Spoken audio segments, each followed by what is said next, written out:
pense qu'il y a en réalité des économies dans le secteur spatial et que chacune répond aussi d'enjeux qui lui sont propres. Et ce qui est difficile, c'est d'arriver justement à comprendre ces différents secteurs-là, ces différents enjeux.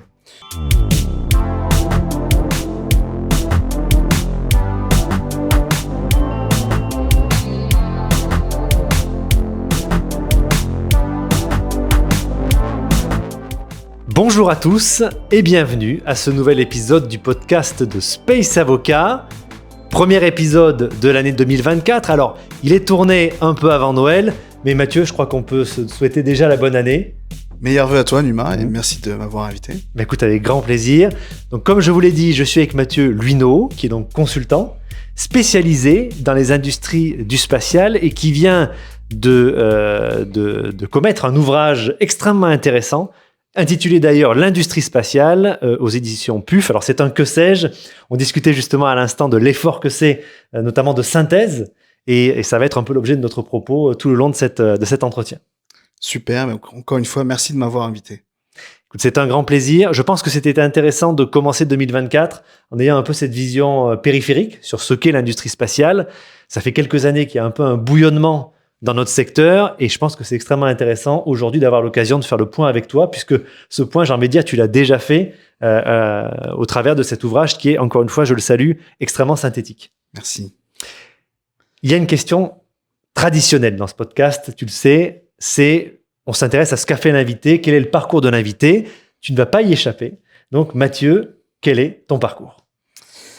Alors, tu l'as dit, moi je suis consultant en stratégie, donc dans l'industrie spatiale au sein d'une équipe du cabinet anglais PwC, qui a eu une antenne dans son cabinet parisien qui est spécialisée vraiment sur l'industrie spatiale, qui a été créée il y a une dizaine d'années par mon patron qui venait lui-même de l'industrie, puisqu'il était ancien formateur d'astronautes au centre notamment de l'Agence spatiale européenne à Cologne, et qui a donc monté cette équipe il y a une dizaine d'années pour laquelle en fait nous faisons des activités assez traditionnelles de conseil en stratégie pour des acteurs à la fois industriels le long de toute la chaîne de valeur du spatial, on en parlera peut-être ensemble tout à l'heure, mais aussi pour des gouvernements pour qui nous aidons à faire des études d'impact socio-économique et aussi du conseil notamment sur les enjeux réglementaire, donc pas très éloigné finalement de ce que tu fais toi professionnellement.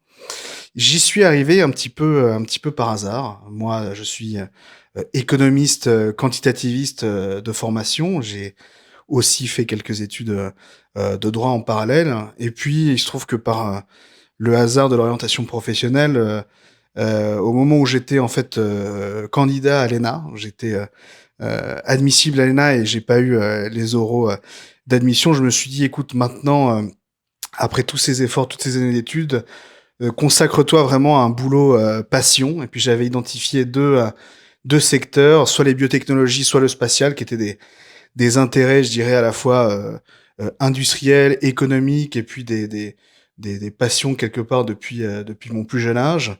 Et j'ai eu la chance de tomber aussi sur une équipe qui faisait du conseil, qui était important pour moi parce qu'on y développe beaucoup de compétences techniques assez rapidement, et donc la croisée des deux axes était parfaite dans cette équipe, et c'est ce qui m'a fait aujourd'hui travailler au quotidien donc dans cette industrie passionnante. Je pense que tu vas pas me démentir, et donc je suis arrivé comme ça, comme tu peux le voir un petit peu par hasard, par finalement le cheminement de la vie qui nous conduit pas toujours ce vers quoi on tend initialement.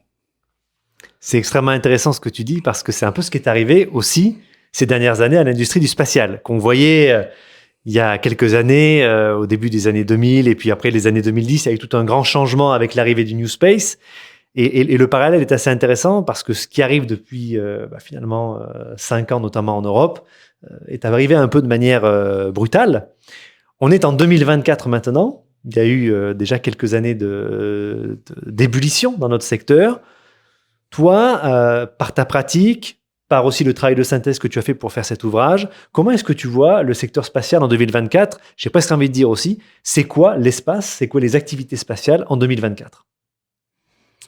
Alors, évidemment, je pense qu'on va continuer à avoir les activités traditionnelles qu'on connaît tous, tout ce qui est activité de lancement avec quelques lanceurs emblématiques qu'on attend pour 2024, évidemment Ariane 6, mais pas que, avec Vulcain notamment, par exemple, les futurs essais de tests du Starship et j'en passe. Et puis développement continu des activités satellitaires avec les différentes améliorations qu'on peut attendre sur le marché des télécoms, de l'observation de la Terre, etc. Mais moi, je pense que l'année 2024 va être importante dans ce qu'elle va essayer d'apporter comme solution sur un ensemble de considérations qui nous préoccupent au premier point. C'est à la fois évidemment les enjeux des débris. Alors ça peut sembler être une évidence parce qu'on en parle, c'est vrai tout le temps, mais je reste convaincu qu'il y a une consolidation de l'effort international, à la fois sur le plan réglementaire, mais aussi de l'effort que les industriels essayent de mettre en avant sur leur compliance finalement avec les règles, que ce soit du hard law ou du soft law qui sont en train d'émerger. Donc des efforts qu'on va voir s'accentuer de ce point de vue-là. Et puis, je pense aussi vraiment les enjeux de soutenabilité des activités spatiales et notamment une tentative vraiment d'améliorer finalement la contribution du spatial en tant qu'industrie à l'effort de décarbonation globale qu'on essaye de voir. C'est vrai que c'est une considération qu'on voit croissante dans je dirais les intérêts qui sont mis en avant par les industriels, que ce soit au niveau de la conception, de la production des lanceurs, mais aussi des satellites. En termes de lanceurs, on peut parler par exemple de tous les procédés manufacturiers, mais aussi comment est-ce qu'on essaie de décarboner la propulsion de nos fusées qui deviennent des points d'intérêt non seulement pour être, je dirais, pour contribuer à l'effort global en tant que tel, mais qui deviennent aussi des vrais points je dirais, d'attractivité économique, un argument de vente quelque part, un argument commercial.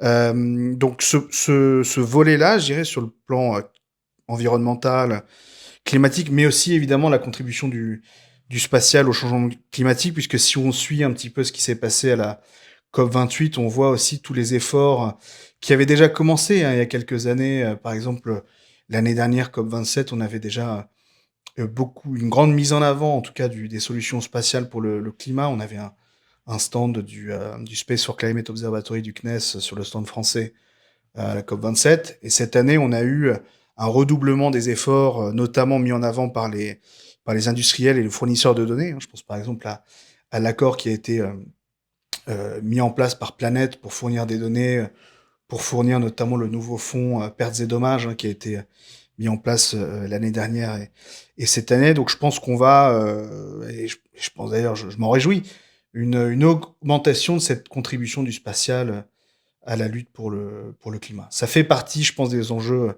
qu'on va voir. Et puis, bon, après, il y a d'autres enjeux industriels dont on va peut-être parler ensemble tout à l'heure. Tout à fait.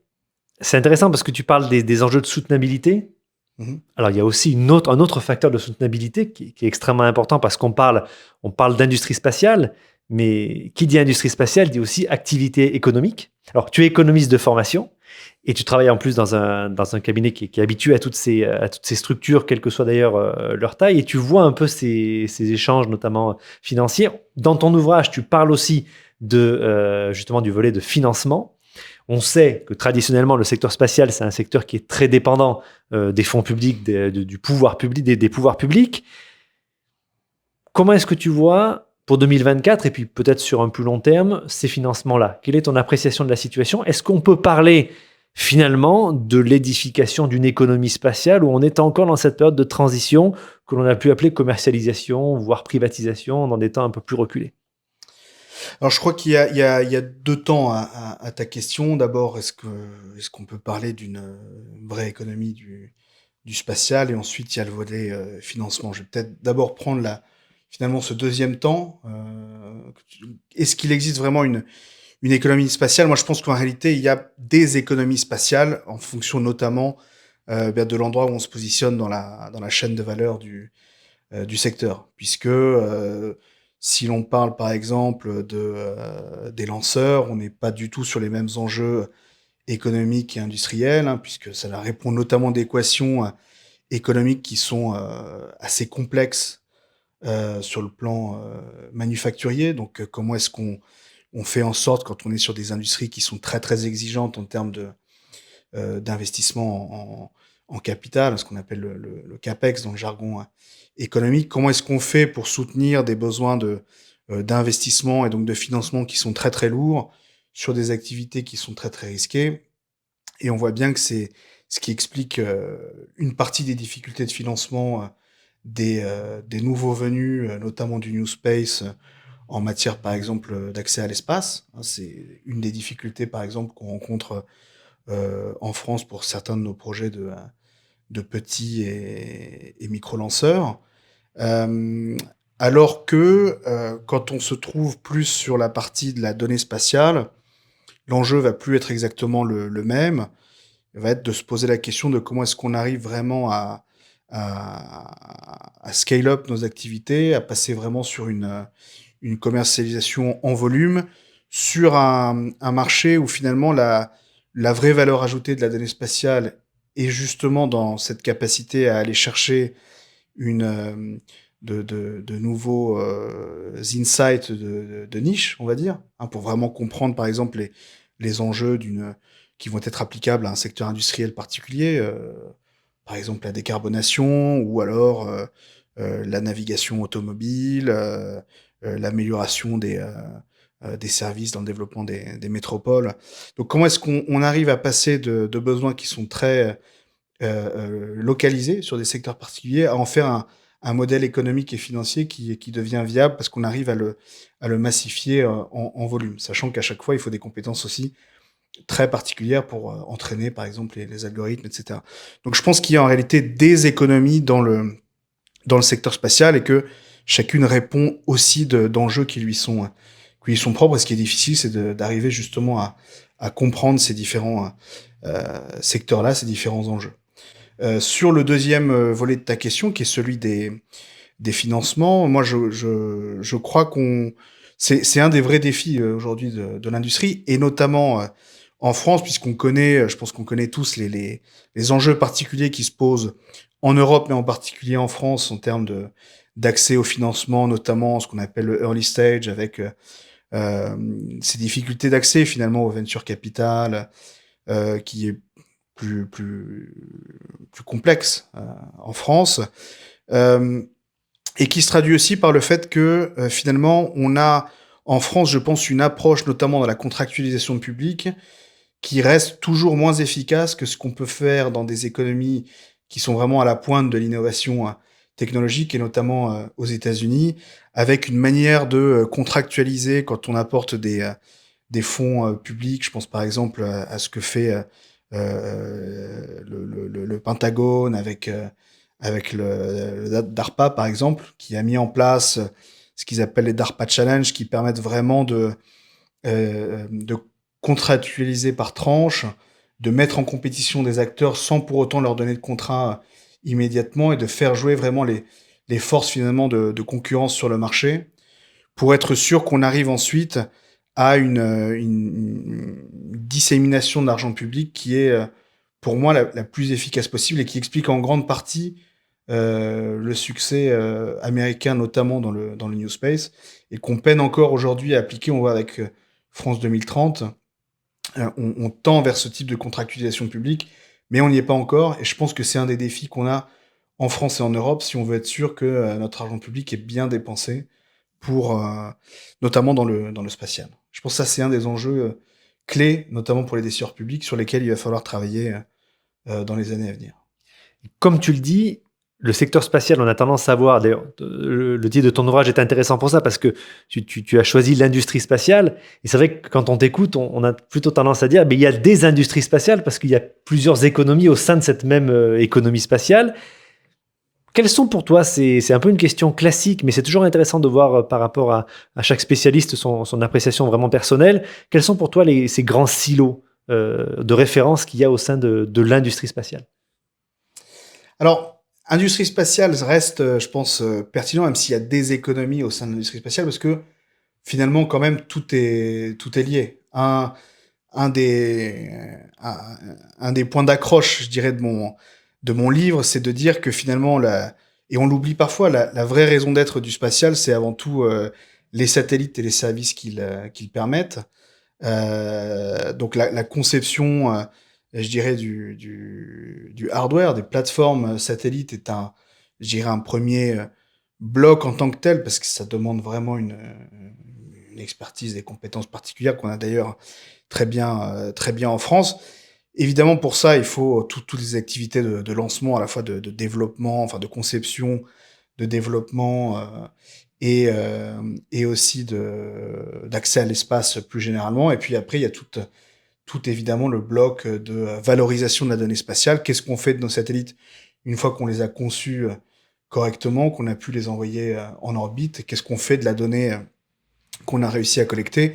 Et de faire justement de cette donnée quelque chose qui a une vraie valeur ajoutée pour le public, que ce soit pour des acteurs gouvernementaux, pour des industriels qui ont l'habitude de travailler avec de la donnée spatiale, hein, tout ce qui est service de géodata, etc., mais aussi les nouvelles industries qui de plus en plus ont un intérêt concret à se servir de la donnée spatiale, pas forcément de la donnée brute ou relativement peu travaillée, mais même aujourd'hui, on a des acteurs qui, sans le savoir, achètent des services de valeur ajoutée basés sur la donnée spatiale, mais eux ne reçoivent que finalement le produit très raffiné qui sont juste finalement les données, je dirais, financières ou macroéconomiques ou environnementales, qui sans le savoir sont des données spatiales en tant que telles. Euh, donc voilà, on a comme ça peut-être trois blocs qui existent. Alors après, évidemment, on peut affiner cette, je dirais, nomenclature, hein. Ensuite, on a tout ce qui se passe, tout ce qui va se passer sur les économies en orbite, l'économie cislunaire en général, qui constitue sans doute un autre bloc à part entière. Je vois de plus en plus quand on le traite à la fois sous un prisme économique et réglementaire, on peut aussi commencer à construire un espèce de bloc sur cette économie de l'orbite basse et l'économie cislunaire, parce que ce sont aussi des enjeux qui vont répondre de problématiques qui leur sont propres. J'ai envie de te poser la question, et l'humain dans tout ça? Parce que tu as raison, hein, le satellite, ça a été la raison d'être du spatial depuis sa création et surtout les activités commerciales dans les années 70-80. Mais est-ce qu'on a abandonné totalement l'humain, c'est-à-dire l'exploration spatiale? Est-ce que pour toi, il y a un segment qui doit naître pour cette exploration spatiale? Alors peut-être privé, public-privé, mais en tout cas, cette injection entre guillemets de l'humain dans ce système-là, et pourquoi pas aussi on parle aussi pas mal de voyages suborbitaux aussi en ce moment. Est-ce que tu penses que là il y a aussi un segment qui s'intègre dans cette industrie spatiale?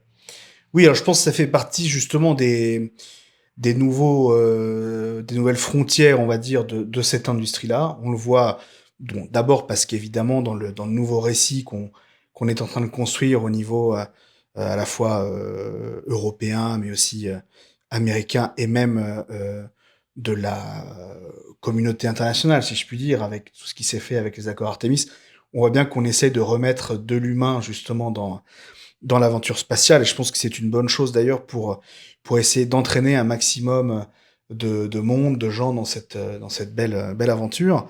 Donc à la fois sur le côté plus de l'exploration, le côté plus scientifique, mais c'est vrai, comme tu l'as dit, même d'un point de vue très industriel, on a de plus en plus de projets euh, venus d'acteurs, je dirais, historiques du spatial, Airbus, Lockheed Martin, mais aussi des nouveaux venus.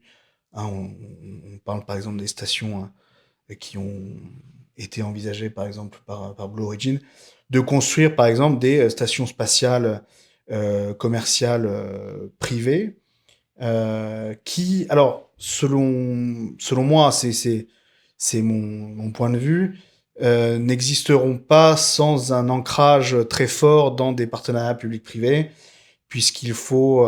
Je pense pas qu'il y ait un vrai aujourd'hui, en tout cas, de vrais modèles économiques qui permettent à des stations commerciales purement privées de subsister. Je pense qu'il faudra toujours y adosser une partie du financement public, notamment parce qu'elles ont a priori vocation à remplacer des stations purement scientifiques, comme a pu l'être la Station spatiale internationale. Et c'est justement cette jonction de deux modèles économiques qui va permettre, je pense, à cette station-là d'exister de manière pérenne. Alors, je pense pas qu'on en aura des dizaines en orbite, hein. Je pense que si on en a déjà, je parle outre une station chinoise, mais si on a une, voire deux grand maximum stations spatiales commerciales, enfin semi-publiques, semi-privées, dans les 20-30 ans qui viennent, on sera déjà bien, on aura sans doute exploré les frontières de ce que la soutenabilité, la viabilité économique de ce modèle permet. Et autour de ça, ça va évidemment développer tout un tas de sous-segments économiques. Tu l'as mentionné, le tourisme spatial, qui là aussi, je pense, a un modèle économique qui aujourd'hui reste un petit peu fragile, parce en raison des contraintes à la fois financières, mais aussi le fait qu'il faille se soumettre à des entraînements assez rigoureux, mine de rien, et puis des risques que ça encourt. Je pense que le marché est pas si grand que ça. Et donc, va y avoir comme ça tout un tas d'économies, de secteurs qui vont se mettre en place, hein. On a aujourd'hui, par exemple, tout un tas de sociétés qui commencent à fournir des services d'entraînement aux missions spatiales pour des acteurs privés. Donc, je pense que c'est effectivement important de remettre un petit peu d'humain, à la fois pour relancer une dynamique qui viendrait nous rappeler l'importance que peut avoir le spatial dans notre quotidien et aussi dans notre quotidien de citoyen. Alors, la transition est toute trouvée. C'est promis, il y avait pas c'était pas prévu à l'avance. Mais tu parlais d'engagement citoyen. Tu es un homme du spatial, mais aussi un homme de territoire métropolitain notamment. Est-ce qu'il y a un sujet qui te tient à cœur, justement, pour relier ces activités spatiales à notre quotidien de citoyen? Moi, je crois, je suis convaincu on n'est pas allé au bout de ce que le spatial peut faire pour notre quotidien de citoyen et tout un chacun. Je pense on n'a pas, en tout cas en Europe et en France, on n'est pas vraiment allé au bout de la logique de l'acculturation du public sur ce que le spatial peut nous apporter, et notamment dans le développement des services métropolitains, qu'on soit d'ailleurs en métropole ou en zone rurale, enfin peu importe. Mais en tant que citoyen, on bénéficie déjà au quotidien des apports du spatial. On connaît tous les apports du GPS ou autres, mais dans le développement, par exemple, de meilleurs services publics, services publics dans les villes, notamment tout ce qui est amélioration de la manière dont on fait de la collection de déchets, de la manière dont on va concevoir des politiques publiques au niveau des métropoles, par exemple, comment est-ce que la donnée spatiale peut nous aider dans la mise en place de plans climat à comprendre de manière très, très fine, très granulaire, avec aujourd'hui l'arrivée de très haute résolution dans l'imagerie satellite, et notamment l'imagerie thermale, qui est en train d'arriver dans ce marché de l'observation de la Terre, comprendre où est-ce qu'on doit prioriser nos investissements, par exemple, en tant qu'élus locaux, où est-ce qu'on doit décider de mettre de l'argent pour faire de la rénovation du bâti. Quand on a évidemment des finances publiques qui sont contraintes, ben, on peut décider de prioriser telle ou telle rue parce qu'on a de la donnée spatiale qui va nous permettre d'affiner comme ça nos analyses, avec un rapport, je dirais, qualité-prix qui peut être plus efficace que ce que nous permettent des capteurs IoT qu'il faudrait placer comme ça un peu dans toutes les rues, ce qui n'est pas possible. Et ce qui peut nous permettre aussi de prioriser la mobilisation du personnel. Bah, par exemple, des agents publics dans les métropoles, dire, bah voilà, on a pu identifier, si je prends l'exemple de problèmes de voirie, et notamment d'entretien des canalisations, avec de la donnée SAR, on peut identifier les canalisations qui risquent d'être problématiques dans les jours ou les semaines qui viennent, et on peut mobiliser en priorité des agents publics sur ces zones-là. Donc je pense que ça peut contribuer à améliorer comme ça l'efficacité de nos politiques publiques, et donc servir au quotidien la qualité de vie des citoyens. Et je parlais tout à l'heure des plans climat, mais c'est vrai de tout un tas d'autres politiques urbaines. On commence à le faire en France avec le Space for Climate Observatory dont j'ai parlé tout à l'heure, du CNES, mais on n'y est pas encore parce qu'on est toujours sur des politiques qui restent, enfin des expériences qui restent très expérimentales. Enfin, Et il va falloir vraiment essayer d'entraîner comme ça, je pense, les collectivités et les gouvernements en France, en Europe et dans le monde pour vraiment faire en sorte qu'on puisse utiliser le plus savamment possible la donnée spatiale, que ce soit de l'observation de la Terre, mais aussi des données de navigation, voire même d'Internet des objets connectés par satellite pour les zones les plus rurales, les plus isolées. J'ai envie de terminer cet entretien. Tu l'as évoqué à l'instant, tu parlais de la France, tu parlais de l'Europe, tu parlais du monde. L'industrie spatiale, parfois, on en discutait tout à l'heure, certaines personnes s'imaginent que la France est un peu en décrochage, que l'Europe est un peu en retrait. Qu'est-ce qu'il en est vraiment au niveau de cette industrie spatiale globale ? Est-ce que la France et l'Europe sont des champions ? Où est-ce qu'on se situe par rapport à la concurrence américaine ou asiatique ? On parle notamment de la Chine, l'Inde, mais il y a aussi des pays un petit peu plus émergents qui sont des sacrés concurrents, comme par exemple la Corée, etc. Comment est-ce qu'on se situe sur cet échiquier mondial ? Alors, je pense que ça dépend évidemment là aussi de à quel endroit de la chaîne de valeur on se place. On connaît tous évidemment les quelques déboires qu'on peut avoir en ce moment sur je dirais, le marché des lanceurs européens. Je reste quand même assez enthousiaste à l'idée qu'on va sans doute avoir à l'été 2024 le lancement inaugural d'Ariane 6, mais aussi qu'on a un certain nombre de projets de petits lanceurs assez qualitatifs, je pense, qui vont émerger en Europe et qu'on a la chance d'avoir sur ce marché-là une puissance de frappe, si elle est intelligemment construite, considérable, avec la commande publique, notamment de la Commission européenne comme donneur d'ordre et pourvoyeur de lancement pour l'industrie, et qui est pas anodin. Encore une fois, on parlait des problèmes de financement et de capex du secteur. Le fait d'avoir une commande publique forte, c'est aussi un message assez puissant pour les investisseurs. Et donc, il faut mobiliser, je dirais, intelligemment ce levier-là. Et je pense qu'on va y arriver. Je suis assez confiant là-dessus.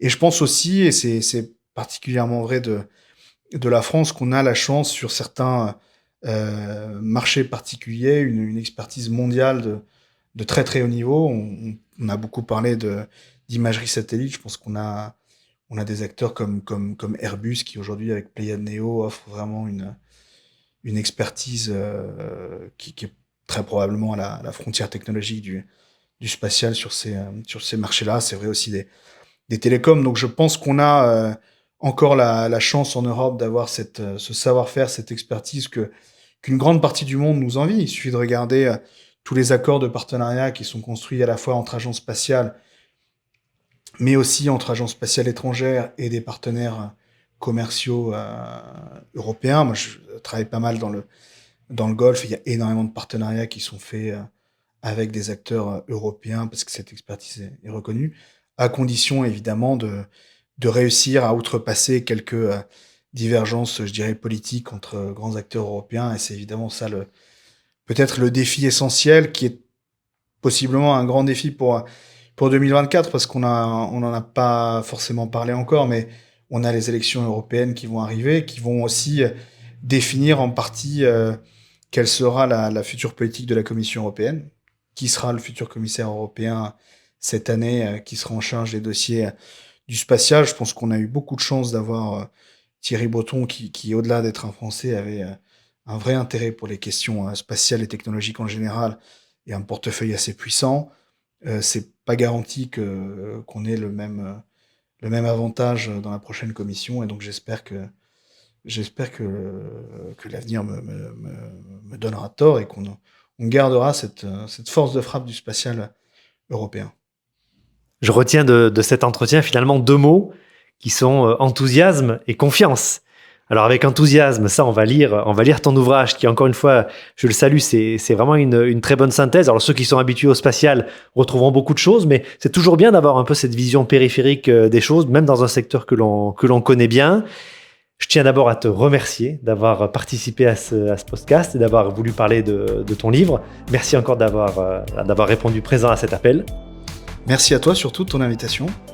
Et encore une fois, bonne année, meilleurs vœux. Je tiens à remercier aussi nos auditeurs qui nous suivent maintenant depuis 2022, depuis janvier 2022 qu'on a commencé ce podcast. Ça sera l'épisode numéro 27, je pense, si je ne fais pas d'erreur. Et donc voilà, je tenais à vous remercier pour votre fidélité, pour vos bons retours sur ce programme. N'hésitez pas si vous avez des remarques, des questions pour améliorer toujours ce petit programme qui, modestement, essaye d'apporter un peu sa pierre à cette fameuse industrie spatiale. Mathieu, encore une fois, mes meilleurs vœux pour cette année. Et puis à très bientôt. Meilleurs vœux à toi, meilleurs vœux à tous et encore bravo pour Space Avocat. Merci beaucoup.